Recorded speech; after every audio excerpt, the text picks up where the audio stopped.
ఆంధ్రప్రదేశ్ రాష్ట్ర మంత్రిగా ఈ నెల 12న ప్రమాణ స్వీకారం చేసిన రాష్ట్ర రవాణా యువజన మరియు క్రీడా శాఖ మంత్రిగా బాధ్యతలు స్వీకరించిన అనంతరం నేడు శనివారం మొట్టమొదటిసారిగా రాయచోటికి మంత్రి మండిపల్లి రాంప్రసాద్ రెడ్డి విచ్చేశారు.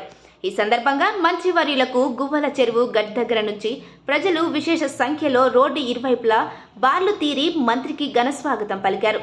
గువ్వల చెరువు నందు క్రేన్ ద్వారా భారీ గజమాలతో ప్రజలు స్వాగతించారు. ఇసుక వేస్తే రాలనంత జనం హాజరై డప్పులు, వాయిద్యాలు, బాణసంచ పేలుతో గువ్వల చెరువు, కొత్త రోడ్డు, నారాయణపురం, నీలకంఠరావుపేట, రామాపురం, గంగనేరు, కొండవండ్లపల్లె, చిట్లూరు, బండపల్లె, బిట్స్ కళాశాల, రింగ్ రోడ్డు మీదుగా రాయచోటి పట్టణంలో భారీ ర్యాలీ ద్వారా మంత్రివర్యులు పార్టీ కార్యాలయం చేరుకున్నారు. రామాపురం ప్రజలు 2 భారీ క్రైన్ల ద్వారా గజమాలతో మంత్రివర్యులకు స్వాగతం పలికారు.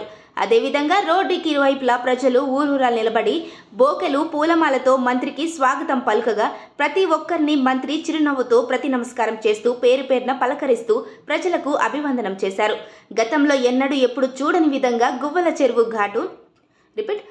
చెరువు ఘాట్ నుంచి రాయచోటి టీడీపీ కార్యాలయం వరకు ర్యాలీ ద్వారా ప్రజలు రావడంతో బస్సులో వెళ్లే ప్రయాణికులు ప్రజలకు, మంత్రివర్యులకు చేతులు ఊపుతూ ప్రయాణికులు తమ ఆనందం వ్యక్తం చేశారు.